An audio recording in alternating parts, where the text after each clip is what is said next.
bienvenidos a todos. La verdad que es un lujo poder compartir con ustedes un día feriado a las 10 de la mañana y empezar a hablar de temas jurídicos, de temas específicos. La verdad que es un privilegio para nosotras poder compartirlos. Así que bueno, vamos a hacer una breve introducción al tema que nos ocupa. No sé si tenemos... Y vamos a empezar. Perfecto. Ahí tenemos. Bueno, vamos a empezar hablando de cuál es nuestro sistema normativo. Mucho se dice de la Ley de Educación Sexual, pero poco se habla de cuál es nuestro sistema de orden jurídico. Esta pirámide lo que representa es cómo se relacionan las diferentes clases de normas. O sea, las normas no son todas iguales. Hay un orden jerárquico y un orden que es establecido jurídicamente y por el cual nos organizamos como sociedad. En el vértice de la pirámide tenemos la Constitución Nacional. Esta Constitución Nacional sería el orden supremo de nuestro sistema. Después tenemos los tratados internacionales, pero juntamente con la Constitución Nacional vamos a tener los tratados internacionales de derechos humanos, que tienen la misma jerarquía que la Constitución y forman lo que se llama un bloque constitucional. ¿Y por qué les hablamos de esto? Cuando hablábamos con los abogados, bueno, decíamos empezar por la pirámide y a veces parece como medio denso, muy técnico, pero en realidad es importante. ¿Por qué? Porque nuestra Constitución Nacional establece determinados preceptos en defensa de la familia y a su vez nuestro país ratificó diferentes tratados internacionales de derechos humanos que hablan de la defensa del derecho, por ejemplo, de los padres a tener preferencia de educación con sus hijos, hablan de la libertad religiosa. Entonces esto no lo podemos desconocer, digamos como que sería lo primero y lo que traza el rumbo, digamos, de un país y a lo cual tenemos que atenernos. Entonces, por debajo, en el tercer lugar, tenemos las leyes nacionales, los decretos presidenciales, la ley provincial y la Constitución provincial, las sentencias y contratos de particulares. Después vamos a ir viendo bien.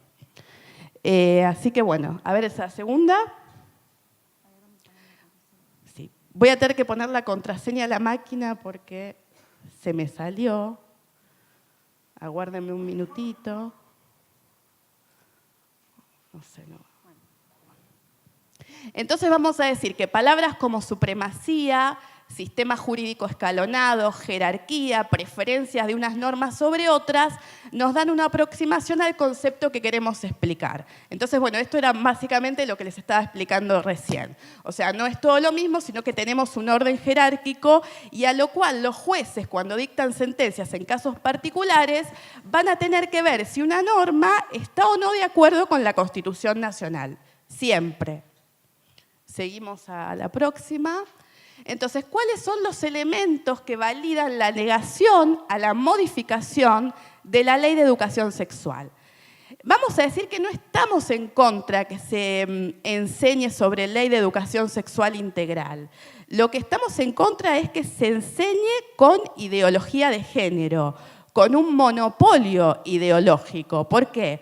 Porque creemos en un sistema democrático donde todos podemos opinar y tenemos diferentes opiniones, diferentes religiones y podemos no estar de acuerdo. Entonces el Estado no tiene que bajar una determinada línea, sino nos tiene que enseñar y cada uno en su intimidad puede planificar su modo de vida y su cosmovisión de la vida, ¿no? Perdóname, Romy, acoto Sí, algo. Algo que queremos aclarar es que tanto la Ley de Interrupción Voluntaria del Aborto como la Ley de ESI son leyes nacionales, de orden nacional, con lo cual estarían por debajo de lo que la Constitución Nacional y tratados establece. Así que eso hay que tenerlo en cuenta. Entonces, como decía Romy al principio, no pueden chocar, no pueden ser contradictorias con la Constitución porque no serían legales, digamos, serían ilegítimas e ilegales. Exactamente. Entonces, ¿esto cómo es convalidado? ¿Por qué nosotros estamos en contra? La doctrina, que es la opinión de diferentes juristas sobre determinados temas, dice que todo se tiene que someter a la legislación y a la Constitución Nacional, como ahí está expresado en la frase, ¿no? Debe admitir la fuerza normativa constitucional. Después la Corte Suprema de Justicia, como les decía recién, tiene el deber que se hallan los tribunales de justicia de examinar las leyes en los casos concretos y examinar si una ley que le traen a su juzgado está de acuerdo o no con la Constitución Nacional. Entonces decimos que los jueces realizan lo que se denomina el control de constitucionalidad. Y esto tiene que ver con el sistema democrático y el sistema jurídico que tenemos. Y después, por último, la observancia que tienen los gobernantes de ajustarse también a la Constitución Nacional. Seguimos.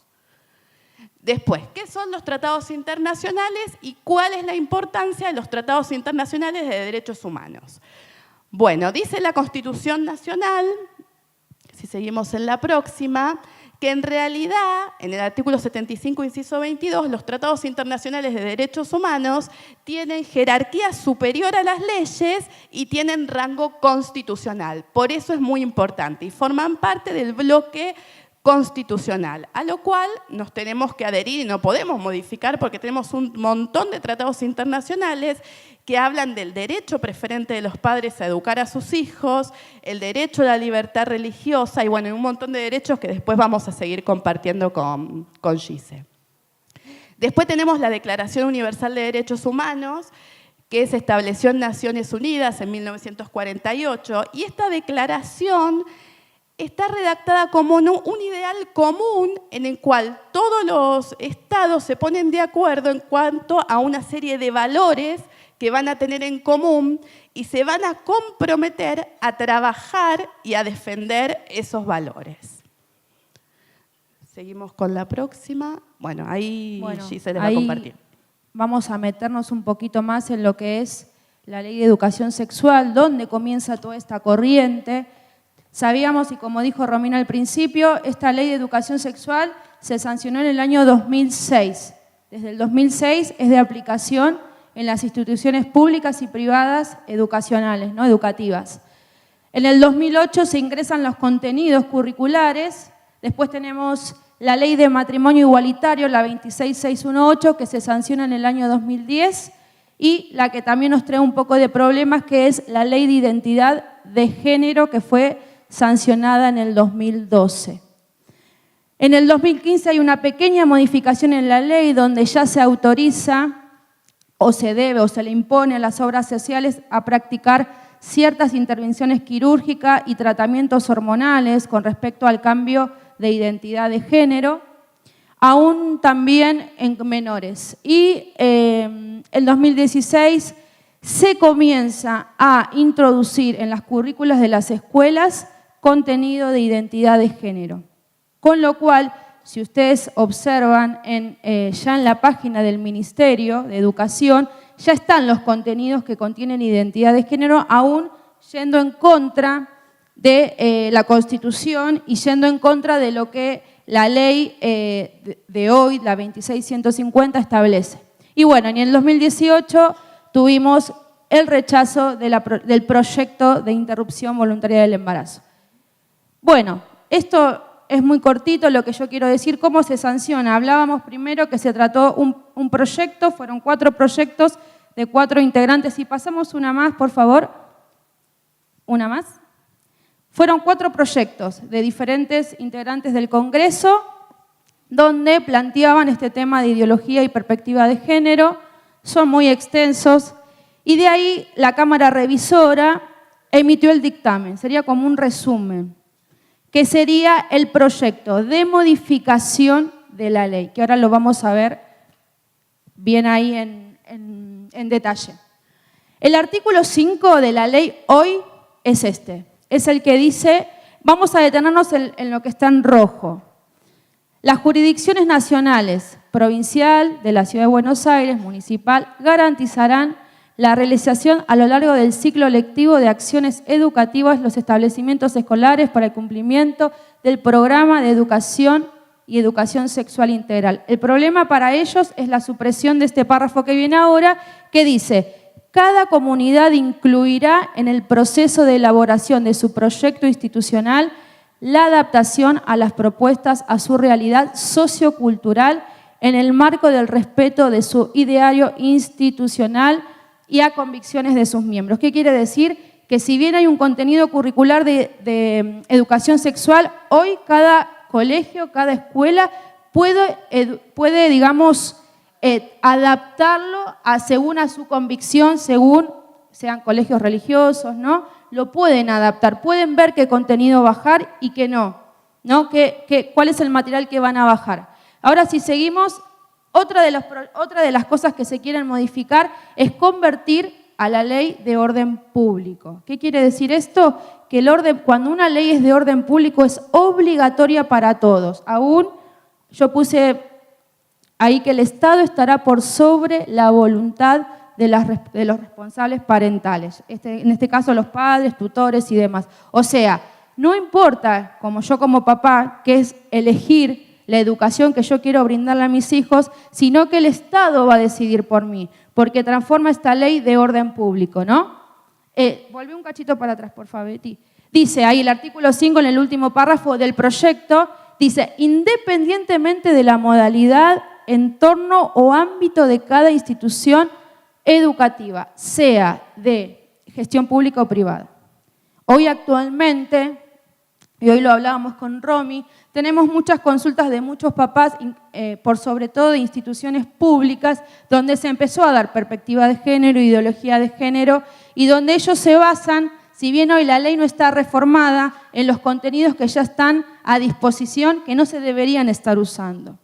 Bueno, otra de las modificaciones del dictamen que quieren hacerlo ley, agregan un parrafito, un renglón en el artículo 1 que dice: todos los estudiantes tienen derecho a recibir educación sexual integral respetuosa de la diversidad sexual y de género, que es una copia de la Ley de Identidad de Género, donde se prevé la no discriminación y demás. Entonces lo entran por ese lado, ¿sí?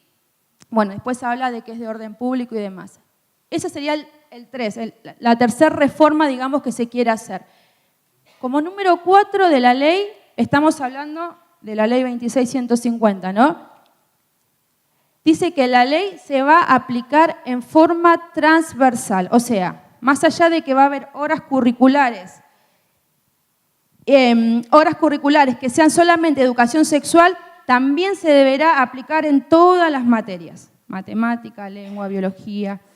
El sábado tuve una consulta de una mamá que tiene su hija en 4º año en un colegio de La Matanza, yo soy abogada de La Matanza, donde la profesora de biología puso unas cartas así debajo, dadas vueltas, con un tema de trabajo práctico. Biología, la materia. Entonces tenían que los grupos al azar dar vuelta a alguna tarjetita. Cuando empezaron a dar vuelta, a ella le había tocado hacer un trabajo práctico sobre sadomasoquismo y las relaciones sexuales. Había masturbación, había orgías como relaciones sexuales y la homosexualidad en niños como tema a tratar como trabajo práctico. O sea que ya están planeando estos tipos de temas a un niño de 16 años, porque para la ley es un niño, es menor todavía, ¿no? Entonces, hay que estar atentos porque se da de manera transversal, ¿no? Y dice en el último párrafo, en todos los niveles educativos y de forma obligatoria. Y por último, hay un agregado a la ley que habla de que el Ministerio de Educación cada 6 meses debe llevar un control vía informe detallando el correcto cumplimiento de la ley. Ahora, no van a controlar si los niños saben comprender un texto, si pueden tener una base para ingresar a la universidad, sino que van a controlar que identidad de género y perspectiva se dé en todas las aulas, desde nivel inicial hasta nivel secundario. O sea, son 5 modificaciones, las más importantes que quisimos traer con Romy, para que tengamos en cuenta, ustedes pues lean, bájense la ley y bájense en el dictamen, comparen y ahí van a ver las diferencias. Pero tenemos derechos constitucionales que nos avalan. Algo que yo quería agregar En toda la carrera, mientras estuve estudiando, nos enseñaban de que los derechos no son absolutos. Creo que hay abogados acá en la sala. No existen los derechos absolutos, porque mi derecho empieza o termina donde comienza el del otro. Entonces, que el Estado quiera venir a imponerme una doctrina, un pensamiento no basado en conocimiento científico, es como un derecho absoluto que se está tomando el Estado para ir en contra de lo que derechos constitucionales nos avalan y nos protegen a nosotros como papás, ¿sí? Bueno, hablamos, la Constitución tiene como premisa principal a la familia. La familia la toma en el artículo 14 bis, dice que nuestra Constitución, nuestro sistema democrático va a ayudar, va a proteger a la familia, o sea que está tomando como principio básico esto. Bueno, y después habla de más, seguimos con otro más. Yo lo que quiero acá nombrar son muchos tratados, muchas leyes, pasamos uno más, y básicamente, uno más. Para el otro lado, ahí está. Miren lo que dicen tratados de jerarquía internacional, que no pueden estar, o que hay leyes nacionales no puedan ir en contra. Ahí en el Pacto Internacional de Derechos Civiles y Políticos dice: la familia es elemento natural y fundamental de la sociedad y tiene derecho a la protección de la sociedad y del Estado. ¿Sí? Uno más, hay muchos. Y ahí buscando con Romy hablábamos de que ahí en una conferencia en CEPAL en el año 2004, donde es un equipo que trata las cuestiones sociales de los países de Latinoamérica, del tercer mundo, y hablaba que de la familia es el único entorno, el único equipo donde el joven obtiene confianza. Es la única institución donde hoy la juventud se puede amparar con confianza. Cuando actualmente vemos una sociedad que viene, ¿no?, para abajo, de drogas, adicciones, un montón de cosas. Entonces esta ley pretende ir en contra de romper esas bases de lo que es la familia, de lo que es la ley, la familia para la ley, ¿no? Hay otro derecho que nos avala, que es a la libre elección de culto o religión. Esta ley iría en contra de esto, de nuestras convicciones, de aquellos que profesamos alguna religión, ¿no?, ya sea católica, cualquier religión, donde nuestros basamentos están en la familia tradicional, digamos. Entonces, estos tratados donde Argentina adhiere como obligatorios, donde tiene que rendir cuentas en cambio de incumplimiento para con otros estados, nos avalan, ¿no? Por eso la importancia, discúlpame, tener en cuenta la Constitución Nacional y los tratados internacionales, que eso muchas veces no se nombra solamente la ley o el proyecto de modificación, pero no se tiene en cuenta. Y los tratados internacionales tienen un montón de información que nosotros podemos hacer uso, ¿no? Como padres, con el derecho a darle educación a nuestros hijos, con nuestras convicciones, y también el derecho a la libre elección de culto. O sea que esto también se tiene que contemplar. Por ejemplo, el Pacto Internacional de Derechos Civiles y Políticos dice que toda persona tiene libertad de pensamiento, de conciencia y de religión y lo puede manifestar. En el artículo 2 dice que nadie será objeto de medidas coercitivas que lo puedan menoscabar. O sea que esto es un derecho amparado por un tratado internacional. Por eso hablábamos acá con los chicos que vamos a dar fundamentos jurídicos, fundamentos científicos. Digamos, acá no estamos hablando de otros fundamentos, sino estamos hablando de los derechos internacionales que realmente nos avalan como padres y nos avalan también a profesar libremente nuestro culto y a poder objetar, a poder ser objetores y a tener libertad de conciencia. Seguimos con el próximo. Bueno, acá tenemos como otro derecho inalienable, un derecho primerísimo, que es a la libre elección de la educación por parte de los papás, ¿no? Acá en la Declaración Universal de Derechos Humanos, que Romy hablaba de que es como, ¿no?, la pirámide, la punta de lanza de los derechos humanos que nos avalan, los padres tendrán derecho a preferente a escoger el tipo de educación que habrá de darse a sus hijos. ¿Qué pasa si esta ley se reforma? Entonces, no podemos ir cambiando, bueno, vemos que acá dan esto y vamos a ir cambiando a nuestros hijos todos los años de colegio. Están coartando nuestro derecho. Ese derecho está siendo coartado. Hay otro más, a ver, en el tercer párrafo dice, los padres y en su caso los tutores tienen derecho a que sus hijos reciban la educación religiosa y moral que esté de acuerdo con sus propias convicciones. ¿Sí? Uno más, por favor. Y bueno, y ahí, Romy. Bueno, cuando hablamos de libertad de conciencia y qué es la objeción de conciencia, y vamos a pasar a la segunda que dice las definiciones, y dice que es un derecho fundamental inherente a la dignidad de todo ser humano. Este derecho implica la posibilidad de cada uno de elegir su plan de vida, su cosmovisión de la vida y poder transmitirle a sus hijos esas mismas convicciones.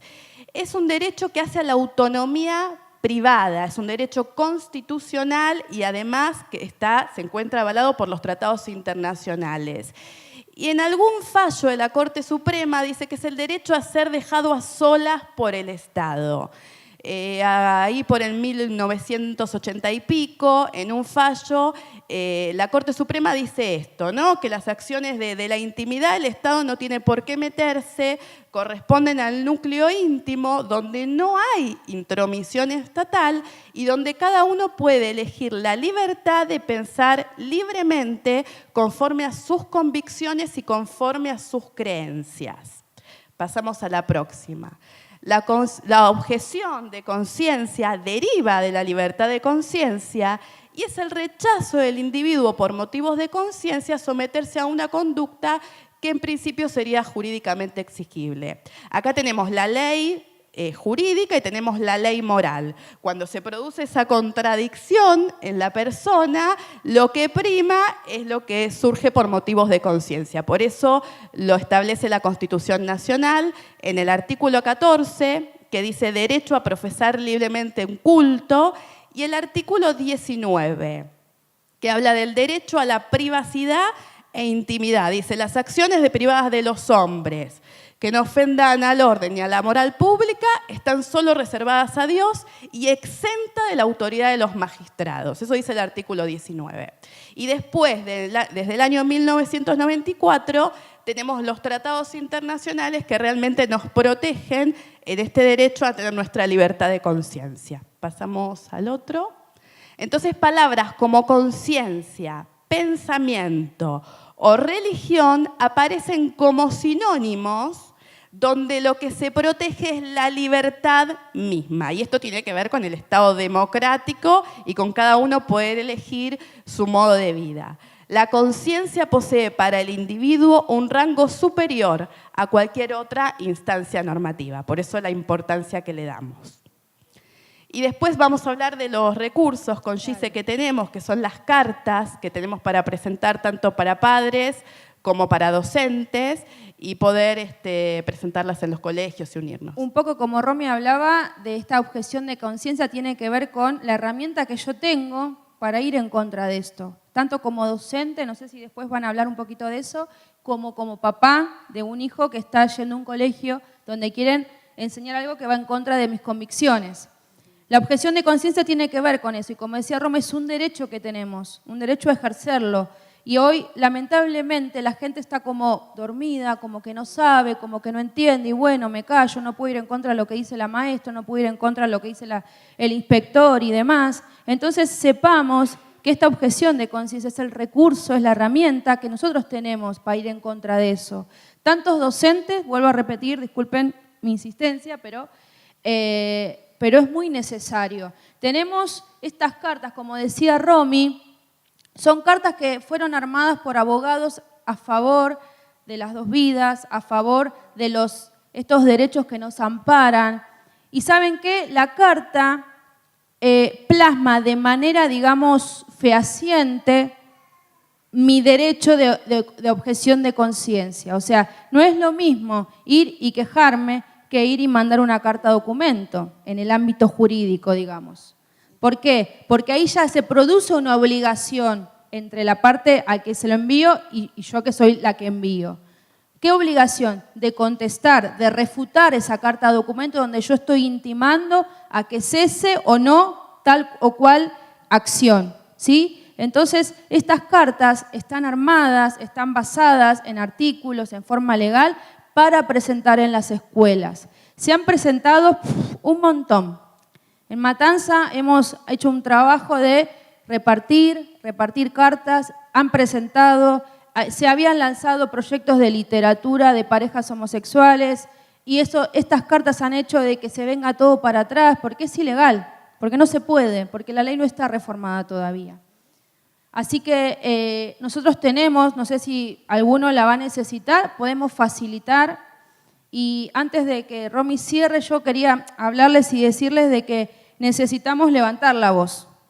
Hoy tenemos estas herramientas que no todos los papás la tienen, ¿no? No es lo mismo, una mamá me hablaba el otro día, me dice, ¿cuántas mamás en el jardín hay que piensan? Y somos como 10. Bueno, juntalas, vayan, quéjense y hablen, ¿no? Levantemos la voz.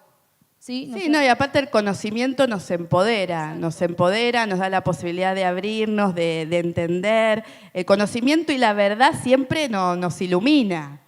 Entonces, bueno, nos da las herramientas necesarias. Así que sí, nosotras estamos a disposición. Quizás son muchas normas, muchas leyes, pero bueno, cualquier cosa se pueden ir anotando, se pueden aclarar también. Hay una última diapositiva que dice, bueno, con la ideología de género en el campo educativo se están impartiendo afirmaciones de índole ideológica y moral cuando son los padres, como compartíamos, los responsables de educar a sus hijos en materia religiosa e ideológica. Entonces, esto no es religión, sino que estamos hablando de un fundamento jurídico que tenemos los padres de poder educar a nuestros hijos. Entonces, como padres y docentes, tenemos herramientas concretas a las que vamos a poder recurrir. Así que, bueno, estamos a disposición para cualquier aclaración. No sé si tienen alguna pregunta o algo. Al final, perfecto. Gracias por escucharnos. Gracias.